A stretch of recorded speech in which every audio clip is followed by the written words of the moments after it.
მოდით ნახოთ, რას გეტყოდათ პარტნიორი ეხლა ამ წუთას. რას გეტყოდათ პარტნიორი, ნახოთ ჯერ ვინ მოვიდა. ადამიანი, რომელიც ძალიან დიდ ბედნიერებას გაძლევთ, ადამიანი, რომელიც ძალიან ისეთი ემოციებს გაძლევთ, სიყვარულსაც გაძლევთ, მაგრამ ამ ეტაპზე ცოტა გაურკვევლობა არის თქვენ შორის, ხო? რაღაცნაირად ცდილობს, რომ თავისი მატერიალური მდგომარეობა გაიუმჯობესოს ახლა და შეიძლება ცოტა ემოციებთან მიმართებაში პატარა გაურკვევლობებია, იმიტომ რომ ადამიანი გადართულია თავის მატერიალურ მდგომარეობაზე და ვეღარ ახერხებს დააბალანსოს ყველაფერი. თუმცა ეს ადამიანი ძალიან დიდ სიხარულს, ძალიან დიდ ბედნიერებას, ძალიან დიდ ემოციას გაძლევთ თქვენ. მოდით აბა ვნახოთ, რისი თქმა სურს. ნუ იქნებით გაბრაზებული, ნუ იქნებით რაღაც ეჭვების ქვეშ, იმიტომ რომ და უნდა თქვენგან ისევ ისეთი თბილი დამოკიდებულება, როგორიც თქვათ, დასაწყისში გქონდათ ურთიერთობის, ნუ შეიყვანთ ჩიხში სიტუაციას.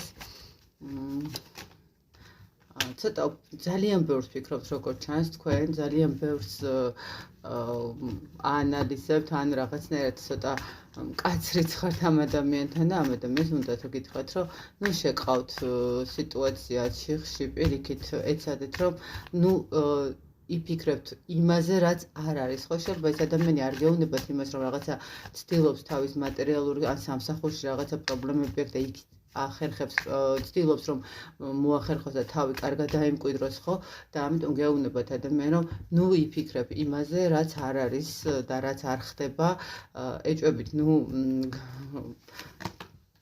და ილუზიებით, ნუ იქნებით მასთან მიმართებაში იმ მხრივ, რომ არ იცით რა და როგორ არის ზუსტად, იმიტომ რომ ჯერ არ ამბობს, განთავისუფლდით აი ამ ყველა ნეგატიური ფიქრებისაგან, რაც თქვენს ურთიერთობას პრობლემას უქმნის და არ აძლევს საშუალებას იმის, რომ ურთიერთობა იყოს ისევ ისეთი, როგორც დასაწყისში იყო, ხო? კარგით, კიდევ რას გეტყოდათ?